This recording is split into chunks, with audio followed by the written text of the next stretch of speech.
¿cierto? Ahí es donde están dando rebotes. Ya. Entonces, una vez que sacan, todo lo que van a sacar aquí inicialmente en el paciente es ml día. Ya. Entonces, razonamiento normal. Si saco ml día, ¿cuántas horas tiene el día? 24. Entonces, divido para 24. Y lo que me sale va a ser ml por hora. Si tengo ya, ¿qué? Juan, ya. $1, Juan. Ya. Si divido para 24, sé que yo voy a tener el volumen que me sale en ml hora. Ya. Ahora quiero sacar a minutos. ¿Cuántos minutos tiene una hora? 60. Eso sí. Entonces divido por 60. Eso está fácil. Ya. ml minutos. ¿Cuántos segundos tiene un minuto? 60. Divido para 60. Y tengo ml segundo, ¿cierto? Con este ml segundo yo quiero saber si voy a utilizar primero un macro gotero o un micro. Si va a ser un macro, multiplico por 20, ¿ya? Digamos que sale 0.006. Acuérdense, vean bien las unidades, que eso es lo importante. ml segundo. Pero yo voy a multiplicar por 20 gotas. Y el resultado que me salga van a ser en unidades gotas por segundo. ¿Cierto? Ya no son ml, son gotas por segundo. Y lo que me vaya a salir depende mucho, y esa es la raciocinio de ustedes, o como quieran analizar. Por ejemplo, si le sale aquí 0,5, yo sé que tengo la mitad de una gota, ¿ya? Entonces, el total es una gota. Si me sale 0,5, necesito 2 segundos para completar la gota. Si me sale 0,25, necesito 4 segundos para completar la gota. Y así sucesivamente. ¿Ya? Es como para completar el 1. ¿Ya? Eso es lo que tiene que tener en mente. ¿Ya? Digamos que tienen en este salió 0,13, ¿no es cierto? Ya. Si ahí se les complica un poco más, si sería solo 0,1, ¿cuántos segundos necesito completar esa gota? En 10, ¿cierto? Lo más común. Ya. Pero si tiene 13 tengo este excedente, entonces sé por razonamiento que no es que va a aumentar, sino va a disminuir los segundos. Entonces algo que pueden ir haciendo hasta que vayan cogiendo la práctica es pongan el 0,13 y multiplíquenlo por 6. ¿Cuánto les sale? Les falta, va a seguir saliendo 0,60 y algo, no sé. 0,71. Ya, multiplícale por 7. 0,91. Ya. Todavía no llegas al 1. Multiplícale por 8. Te sale 1.04. Pero ya llegaste a la gota. Entonces yo sé que es una gota cada 8 segundos. Wow. ¿Ya?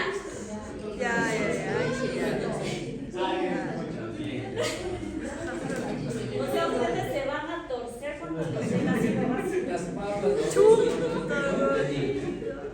Se van a torcer. Sí. Ya están torcidos ya. No está difícil. No está difícil. Solo es, bueno, la parte como que más medio estaban perdiendo es aquí, en cómo forman la gota en cuanto se mueve, ¿cierto? Ya. Pero esta es como una forma más gráfica para que lo puedan comprender y va a ser más práctico para ustedes.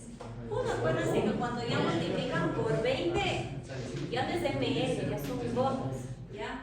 Entonces, quieren saber, por ejemplo, si me sale 1,2 gotas El último paso para los segundo. 5 segundos. Ah, no. Ahí, ¿cómo pondría? Pero digo la perdida. 6 cada 5. ¿Ah? ¿Cómo? 1,2 gotas cada segundo. ¿Ah? 6 gotas cada 5 segundos. 6 gotas de 100. ¿Qué? Sí, más rápida la infusión, porque ya tengo en un segundo más de una gota que tengo que poner. Entonces ahí qué haría, cuento un segundo y debería ir como una gota y media.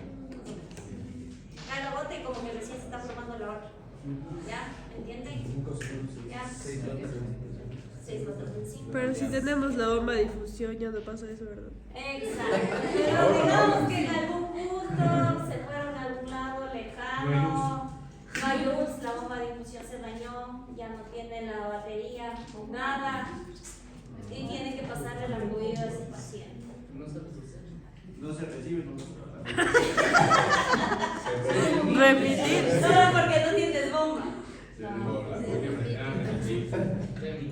Pero ahí ya les quedó más claro la parte de las gotas. Sí. Y lo demás sí cacharon, volumen de reposición, mantenimiento. Digamos que ese paciente está hospitalizado, le mido el diaper, mido el diaper, ya sé que tengo cuantificable las pérdidas continuas, entonces añado las pérdidas continuas en eso, ¿cierto? En un segundo sería una gota y en 5 otra gota más. En esta, acuérdate que por segundo deberías ponerle más de una gota. Entonces, tienes que llegar al punto donde puedas cuantificar bien, como decía. Yo puedo sumar 5 por 2, 10. ¿Cierto? Entonces, normalmente sería una gota por segundo, pero para cuantificar exactamente, yo sé que en 5 segundos debe caer 6. Porque este restante ya le completé la gota. ¿Sí? Entonces, es más o menos la lógica que tú debes manejar. Pero normalmente con la fluidez solo si fuera una fluidez muy agresiva, quizás les va a salir más de una gota seguida, o cuando hagan con micro. Pero si no, por lo general siempre les va a salir 0,3, menos de una gota. Que sepan en cuántos segundos completo la gota. ¿Por qué se escoge macro, micro, gotero? Se recomienda también, por ejemplo, el micro, tú sabes que la infusión va a ser más lenta, entonces se recomienda eso en pacientes pequeñitos que no tienen el calibre del vaso muy grande para expandirse rápidamente. Entonces, en pediátricos, en pacientes muy pequeños, te va a servir bastante la del micro, ¿sí? Hay, por ejemplo, medicamentos también que necesitan una infusión lenta, ¿sí? Por ejemplo, el metronidazol, ustedes tienen que pasarle en infusión lenta. Entonces, va a ser más fácil que tú en la cisterna puedas llenarlo con el medicamento, programar la bomba de infusión, o al menos hacer todo esto, pero sabes que va a pasar más lento, ¿sí? Aunque ves que ahí carga más rápido, las gotas son más chiquititas. Entonces necesitamos, en sí, se necesita como 60 gotas para que se haga 1 ml, ¿sí? Y en el macro yo necesito 20 gotas para que se forme 1 ml, ¿ya? Y en el medicamento, no sé, no me acuerdo cómo se llama, pero es un medicamento que si le mandas muy rápido le matas. Creo que es el potasio. Sí, ajá. Y a eso es donde yo debo llegar. Por eso estamos haciendo la fluidoterapia. Porque cuando ustedes ven desequilibrios electrolíticos, deben reponer. Y sabemos y vimos de manera fisiológica que el sodio y el potasio son muy importantes, ¿no es cierto?, dentro del equilibrio electrolítico en estos pacientes. Entonces, si yo veo que el paciente tiene bajo potasio, tengo que reponerlo. Y muchos de estos cristaloides son isotónicos, entonces no es que me van a dar grandes cantidades de potasio. Tengo que utilizar soletrol, que es cloruro de potasio, para hacer una infusión de ese medicamento y poder reponerle el potasio. A eso tengo que llegar y todavía no he pasado de fluidoterapia. Y también deben entender la parte de acidosis y alcalosis metabólica. ¿La tienen clara esa? No creo, porque si no cachan la parte de sodio y potasio. La acidemia es mucho más compleja. Normalmente, ustedes ustedes ya vieron en el anterior semestre los tipos de shock y demás, ¿no es cierto? Sí, pero Ahora, es importante saber que, por ejemplo, el paciente séptico, los pacientes que ya están descompensados, los pacientes que tienen enfermedades renales, van a tener tendencia a tener acidosis metabólica o alcalosis metabólica, dependiendo. El paciente renal más va a tener tendencia a tener como alcalosis y deben saber la compensación, porque unos pacientes pueden tener acidosis metabólica, pero compensando con alcalosis respiratoria. Es muy complejo, pero el hecho es que yo quiero que desde la base puedan comprender el por qué es importante suministrar el soletrol que les había dicho, el sodio. Esto como que es un poco más de emergencia, es mucho más complejo de poder entender. Pero al menos quiero que la parte de la fluidoterapia les quede clara. O sea, si hacemos un análisis de lo que hemos visto en estas clases, habíamos visto que antes nos tenían con estas fórmulas, que si bien habíamos visto el volumen total de infundir era súper mayor, ¿no es cierto? A diferencia de los que estamos sacando ahora. Y todo iba, ¡cállense! Ya. $1 por interrumpirme. Sí.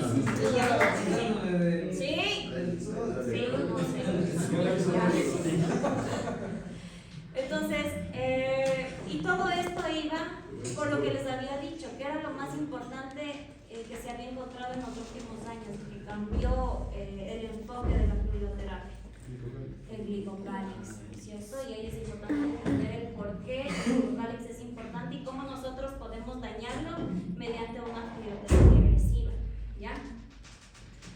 Entonces, obviamente esto es para que ustedes vayan practicando. La parte de las gotas era donde más estaban confundiendo, pero lo que quiero ver es que al menos les quede claro, uno, cómo armar el plan de fluidoterapia inicial, que en este caso que el volumen de reposición, ¿no es cierto? Y el de mantenimiento. Ya una vez que esté el paciente en hospitalización, puedo calcular el volumen de pérdidas pesando los diámetros, ¿no es cierto? Entonces solo añadía el volumen que estaba ahí. Muy bien. Obviamente en esos pacientes que veíamos que tenían deshidratación severa, yo podía ponderar entre un 50% máximo, que es el volumen total que me sale aquí. Yo voy a decidir si le repongo en 3 horas, 2 horas, el 50% y demás. ¿Ya? Lo que les quiero que quede claro es que puedan sacar esto y ya, se queden por lo menos hasta aquí. Que lo tengan claro eso. Sí. Lo de las gotas, obviamente, No ponga eso. es más como de práctica y que le saquen la idea a la persona al sacar la gota completa. ¿Ya? Antes, perdón, que se como dice Entonces, hasta ahora les queda claro.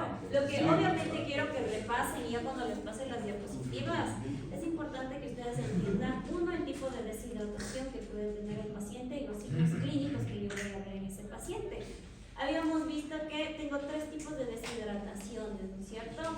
La intravascular, que va a ser el paciente que tiene vómitos, la intersticial, perdón, el intersticial es donde pierdo líquido del intersticio y del intravascular en volúmenes similares.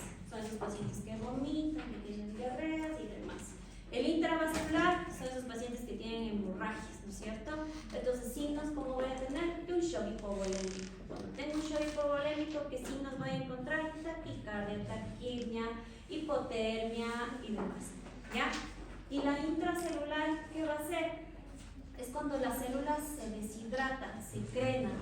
Entonces, ahí que voy a tener signos neurológicos, coma, convulsiones, el paciente va a estar estuporoso y demás. ¿Ya? En ese orden. $1 está mirando, ¿ya? Y aparte de lo también así. Sí, también. Porque me interrumpiste. Otra vez que le preguntó. ¿Ya? ¿Ah? Ya. ¿Verdad? Ya. Entonces, en síntesis, hasta la tienen claro. Sí. Importante, porque hubo esas modificaciones en la fluidoterapia en la actualidad El glicocálix. por el glicocálix. El glicocálix es el que me daba la permeabilidad de la pared vascular, ¿sí? ¿En qué casos patológicos se va a perder el glicocálix? En pacientes sépticos, ¿sí? Cuando yo pierdo esa barrera, se vuelve más permeable la pared vascular, entonces va a ser fácil que pasen sustancias o proteínas grandes, ¿no es cierto? Importante que vayan a repasar también lo de la presión osmótica, la presión oncótica, la presión hidrostática, porque depende mucho de eso que ustedes tengan el contexto de por qué en estos casos puede haber edema, ¿sí? Por qué en estos casos puede haber ascitis. Entonces eso es importante que lo tengan muy claro, ¿ya? O sea, la fluidoterapia no se basa solo en que ya cojo el lactato que está por ahí mal parqueado, le conecto y le pongo bien a mi paciente y ya. No. Eso puede hacerlo un técnico veterinario sin problema. Ustedes van a salir como médicos y si ustedes van a sus prácticas y les preguntan el porqué de cada cosa, al menos deberían tener bien clara la situación fisiológica que está pasando en el paciente para que puedan tener claro qué podría pasar si ese paciente se sobrehidrata, ¿ya? Entonces es cuestión de que solo vayan asociándolo. Si ven, porque ahora es muy importante el entender la parte de fisiología, ¿sí? La parte de la presión hidrostática, la parte de qué está fuera de la célula, qué está dentro de la célula, porque eso genera complicaciones y ya vimos los signos que yo puedo tener en ese paciente por esos desequilibrios electrolíticos. Y yo como médico, mi función ¿qué es? Equilibrar, ¿cierto? Entonces dependiendo de cómo esté ese paciente, yo ya con la signología ya puedo un poco deducir, ¿ya?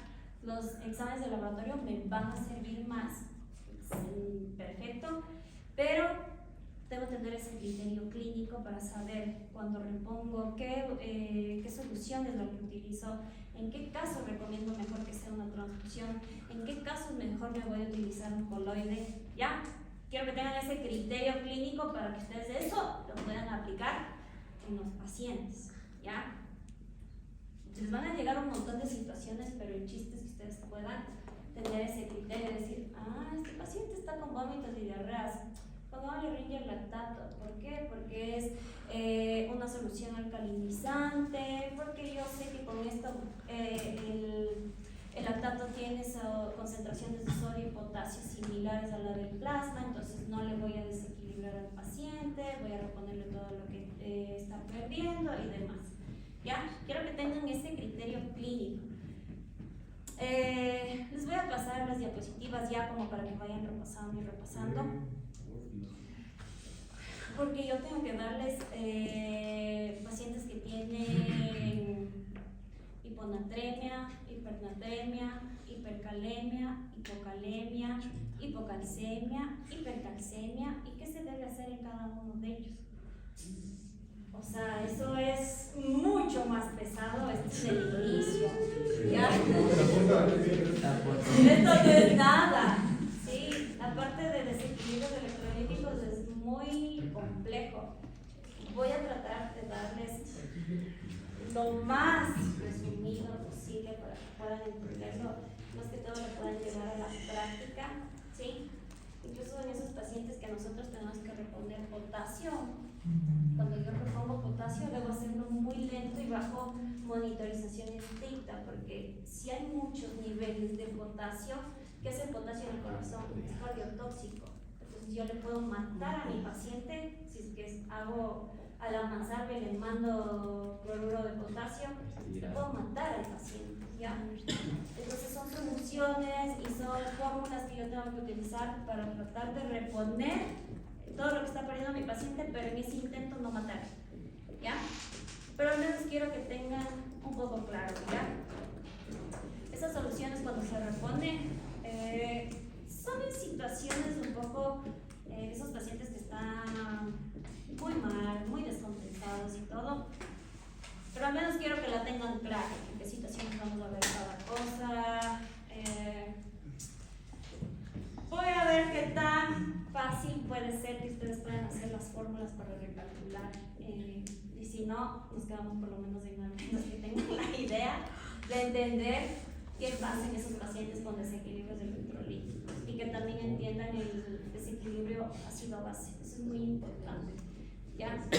Viéndolo desde la parte fisiológica, como para entender lo que signos puedo ver yo en el paciente y decir, este paciente lo más probable es que esté en acidosis. O vea este tal signo y diga, no, este paciente probablemente está en alcalosis. Ya, quiero que lo tengan bien claro. Y algo muy importante de los órganos o los sistemas que intervienen en el ácido base, uno es el riñón, porque me ayuda a excretar o volver a reabsorber y demás, ¿ya? Y el otro es los pulmones, porque mediante la respiración yo puedo eliminar más CO2 o quizás se me está quedando más CO2 adentro, ¿ya? Entonces eso es lo que quiero que logren entender, ¿ya? Creo que la parte de desequilibrios de electrolitos los voy a hacer muy básico para que puedan entenderlo, pero el equilibrio ácido-base sí quiero que lo comprendan un poco mejor. Para yo saber si ese paciente tiene un desequilibrio ácido-base, ¿qué prueba de laboratorio me va a servir? Mido los electrolitos, pero ya, la bioquímica me va a ayudar de cierto modo, pero no me va a decir si está ese paciente en acidosis o alcalosis. ¿Qué me sirve? Lactato. Lactato pero es solo un analito aislado. Hay que medir fósforo, potasio, todo eso. Ya, es parte de. Pero yo les había dicho que para saber si ese paciente está en acidosis o alcalosis, debo ver bicarbonato, debo ver pH, debo ver presión de oxígeno, presión de CO2. ¿Qué examen? ¿Se puede medir en la orina con las tabletillas esas que sean furculores? No, esa te da como diferentes analitos, pero del orino. No, tú quieres saber a nivel sanguíneo qué está pasando. Entonces, por qué tengo que medirlo de luz? porque ahí tú puedes saber si tengo alcalosis o acidosis respiratoria. Entonces ustedes con todos esos parámetros ven si es acidosis metabólica, si está compensando hacer alcalosis respiratoria o quizás está acidémico y también está haciendo acidosis respiratoria. ¿Ya? Y ahí es donde tienen que ver el cambio de gases, oxígeno y dióxido. Por ejemplo, en ese paciente que usaron eso del potasio era porque era un gato renal que tenía 16 años. ¿Ya? Y le habían dado comida urinaria por 2 años seguidos. Entonces, cuando fue a la vete estaba bien y al día siguiente, cuando se paraba, le temblaban las piernas. O sea, Tiene debilidad bastante. muscular, porque el potasio también es importante intervenir dentro de la actividad muscular. Y ahí hicieron el cálculo para ver cómo mandarle el potasio. Cerebral. Ajá, sí. ¿Qué fluido utilizaron en ese paciente? Lactato.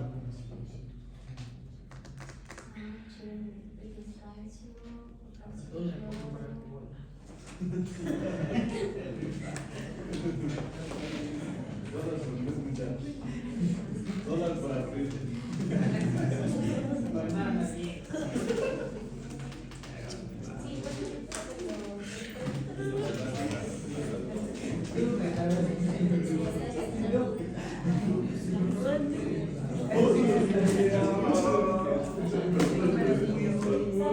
Los electrolitos les ayudan como para saber si el paciente está teniendo una tendencia más a la acidemia o a la alcalosis, ¿ya? Pero yo necesito una gasometría arterial para que me dé todos esos parámetros.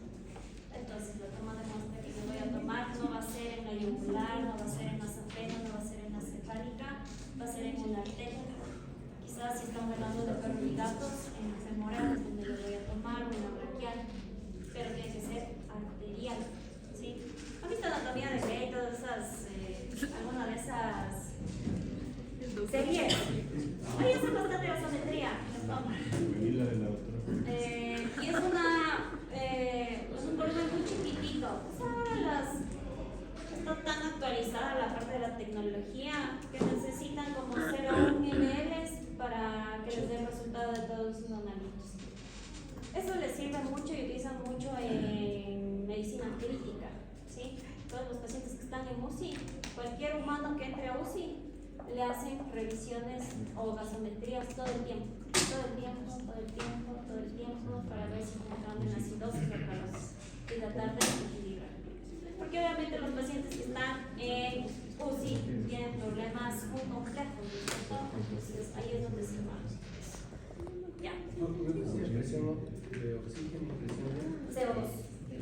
Ajá. De ahí desde el pH, desde el bicarbonato. Son full parámetros, es muy complejo, es medio difícil de entender.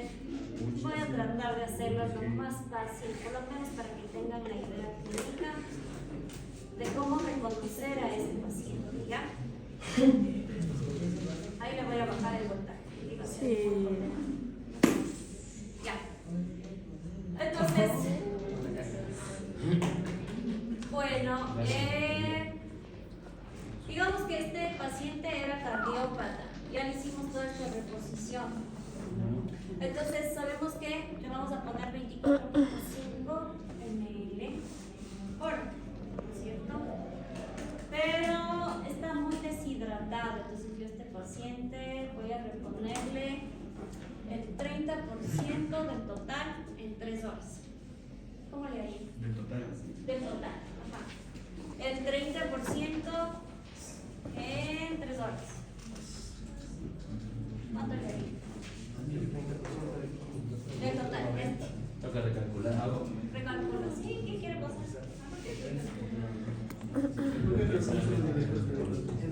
¿Ah? 30%. A ver. Porque digamos está muy deshidratado. ¿Ya? Y quiere mantenerle, llevarle normovolémica antes de la cirugía. Lo vamos a pasar del total del 30%.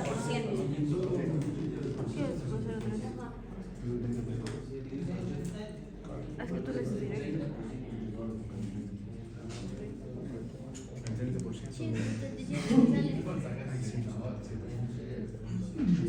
¿Cuántas horas? 176. Ahí me llegó una notificación de Rusia. Ya, ¿En esa cuánto es tiempo dijo? En ¿Cuánto media tiempo hora. dijo? Ya. ¿Cuánto tiempo? En 3 horas. Tres. No, en media hora, porque yo dije que del total quiero reponer el 30% en 3 horas, ¿cierto? El 30% es 177, pero quiero saber cada hora cuánto le tengo que mandar. Entonces le divido para 3, 59 minutos. Recordemos que este paciente pesó 4 kilos.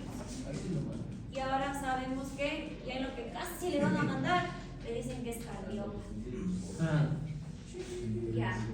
¿Cuál era el volumen máximo que este paciente podía tener? 25. 5 por 4, 20. Yo no puedo pasarle más de 20 ml hora a este paciente. Entonces le bajo a full. 59. Ya le podría generar una sobrehidratación. Y si es cardiópata, ¿qué le va a pasar? Se muere. ¿Cómo se muere? ¿Qué le voy a generar? Convulsiones. Le voy a generar un edema del pulmón. ¿Sí? ¿Ya? Es lo primero que le voy a... Yo tengo una con el ejercicio. O sea, no estaba haciendo con días. Arriba no le cambia nada. Porque No le cambie porque Se lo vuelve sigue total. deshidratado. No. El 590 es en día, ¿no es cierto? Sí. Y no le cambia el 177. El 177 no se queda por día ni nada, ¿no es cierto? No, porque este es el total, ¿no es cierto?, del día que tengo que pasar al paciente. Pero como está muy deshidratado, yo decido que del total día, el 30%, que sería 177, lo voy a pasar en 3 horas. Entonces, por hora me sale 59 ml hora. Ya. Ahora sé que es cardiópata. Señora, ¿qué hago? Todo. No, pues, no tiene, o sea, lo máximo que me dice es 20. Entonces le programo a 20, ¿no? O sea, esa que no- se me muera y me genere edema. Lo Esa es máximo. la constante siempre para el cardiópata. Sí, o sea, lo máximo 5 ml. este paciente pesa 7 kilos. ¿Cuánto sería lo máximo? 35. 35 ml máximo que le puedo pasar. ¿Por qué? Cardio. Porque sí,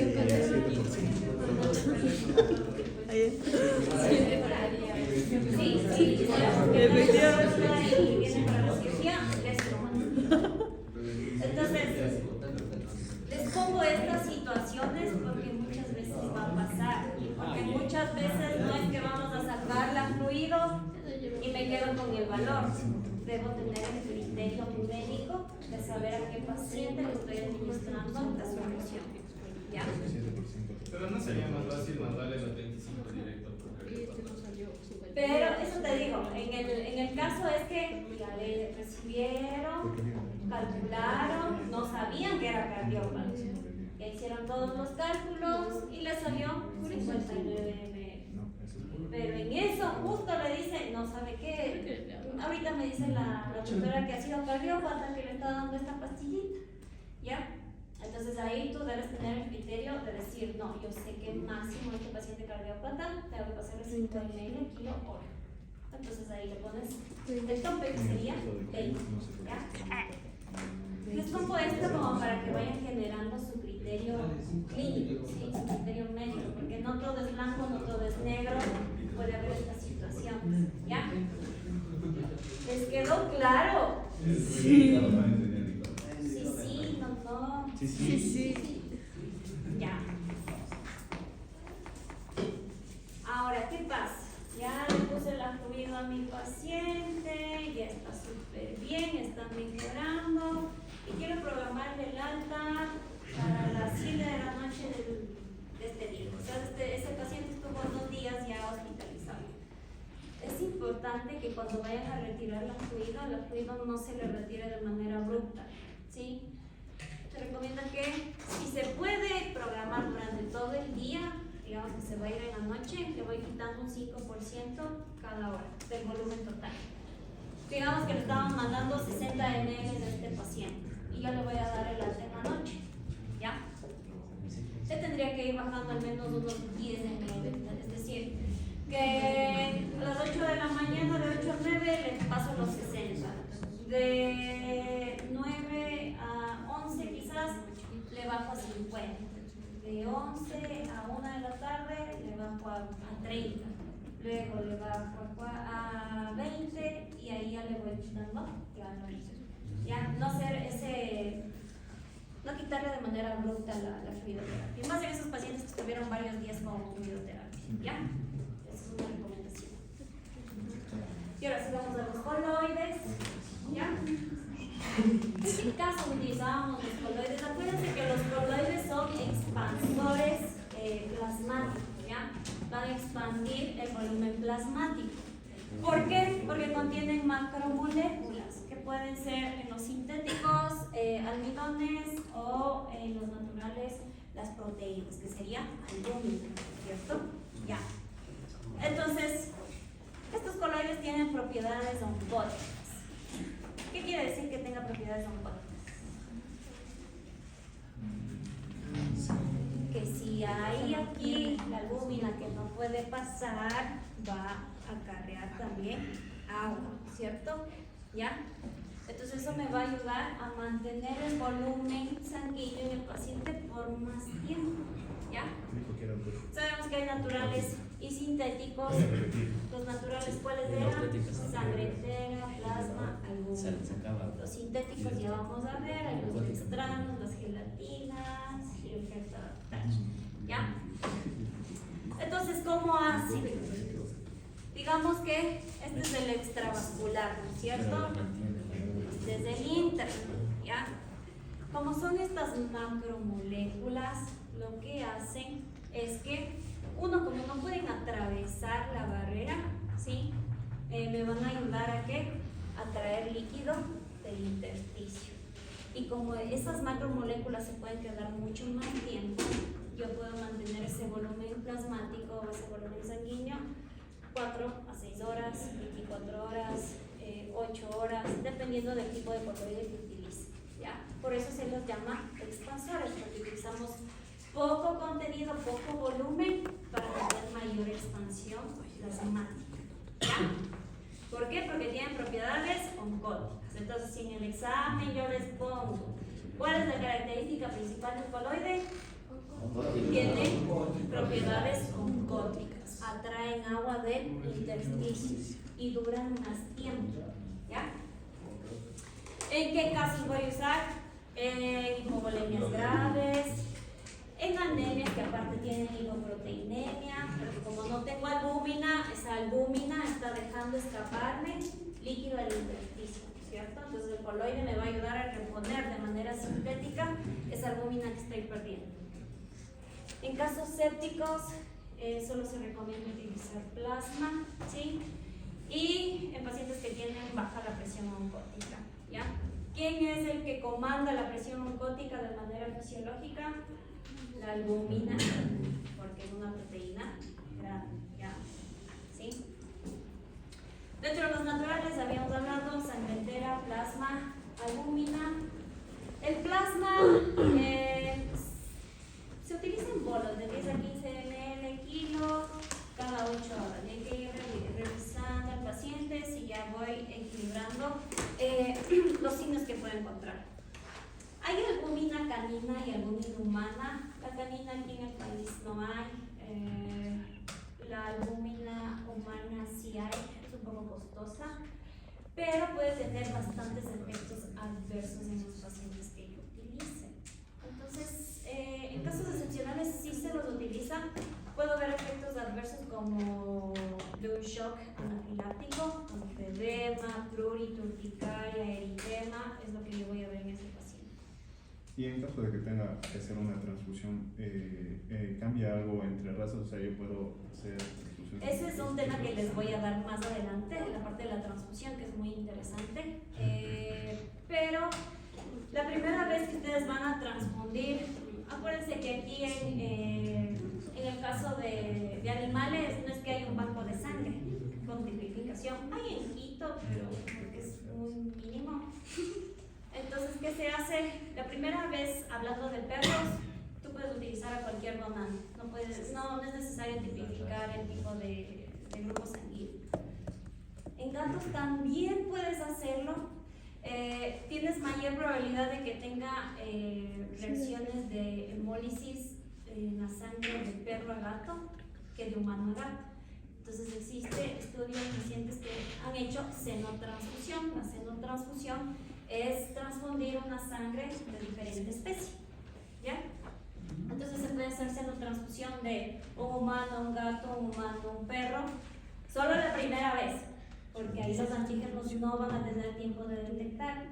Pero si yo le quiero hacer una segunda vez, ya tiene anticuerpos, entonces van a inmunizar, ¿sí? Solo la primera vez hay chance de hacer eso, ¿ya? Hay estudios, yo les voy a mandar un paper para que vean, que es muy interesante eso. Ahora, la albúmina humana es la que más se utiliza. Igualmente tienen que hacer, siempre viene al 20%, entonces la dosis recomendada es 2.5 ml por kilogramo.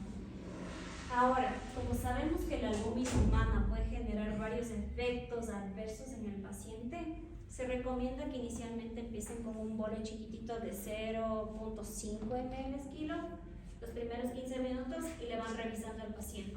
Si se empieza a rascar, si se empieza a poner rojo, suspendo. Y si no, pues puedo continuar. ¿Ya? Los sintéticos que nomás tenemos se dividen en dextranos, Getastarch y las gelatinas. El más común que se utiliza aquí es el gelofundino. Diferencia entre cada uno es el tiempo que duran en el plasma, ¿sí? El Getastarch dura hasta 24 horas, los dextranos entre 4 y 6 horas y el gelofundino entre 2 a 4 horas. Estos son muy caros, algunos son costosos, ¿sí? Entonces, el que más se utiliza es el gelofundino, ¿sí? Dura menos tiempo, pero también no tiene tantos efectos adversos. El utilizar coloides de manera prolongada también puede generar efectos adversos. Por eso se recomienda utilizarlo también en bolos, ¿ya? Dosis, regla general entre 5 a 20 ml kilo hora, ¿ya? Ahí no tienen que hacer el cálculo de dosis por peso administración, no, es directo, ¿ya? Sé que si, por ejemplo, tengo un paciente que pesa 8 kilos y le voy a administrar gelofundin, y le voy a hacer, inicialmente deben empezar por la menor, por el valor más bajo, para ir viendo si no tiene reacciones. Entonces le voy a mandar una infusión de 5 ml kilos hora. Ya, ¿cuánto le saldría en el paciente que pesa 8 kilos? 40. Entonces ese le pongo, ese sí se recomienda con bomba de infusión, ¿sí? Para que ustedes tengan la idea, ¿ya? Entonces empiezo con el bolito, le voy mandando, voy revisando que no tenga ninguna reacción adversa y puedo mantenerlo, puedo despreocuparme un poco, ir viendo cómo va a reaccionar el paciente, ¿ya? Entonces, cuando utilicen coloides, siempre es importante la monitorización, ¿ya? E ir tratando de ver en qué punto ya restablecí los signos que estaba presentando el paciente de hipovolemia, ¿ya? Eso es importante. Ya, en pacientes con shock séptico, los coloides ya no me ayudan. ¿Por qué no me ayudan? ¿Qué pasa en el shock séptico específicamente? En el shock hipovolémico, ¿qué hay? Ya, y en el séptico hay vasodilatación. No me va a servir. Por más que le ponga expansores ahí de plasma que son los coloides, no me va a servir. Necesito algo que empiece a generar vasoconstricción. Entonces me voy directo a vasopresores. Norepinefrina va a ser como el ideal para utilizar. ¿Ya? Entonces, si les pongo en el examen que llega un paciente con shock séptico, ¿qué tipo de fluido van a utilizar en ese paciente? Vasopresores. Ya, ¿cuál sería lo mejor? Vasopresores, ya, ahora sí ponemos. Ya. Entonces, si les pongo dextramos, plasma, sangre entera, norepinefrina, ¿cuál van a escoger? Norepinefrina, muy bien. Ya, esa es la de. Esa es la. Es el comodín. Ya tenemos 0,5 entonces. Muy bien, me quedo hasta ahí porque van a morir cuando vean lo otro. Vamos a hacer ¿ya? ¿Qué hora es? Sobre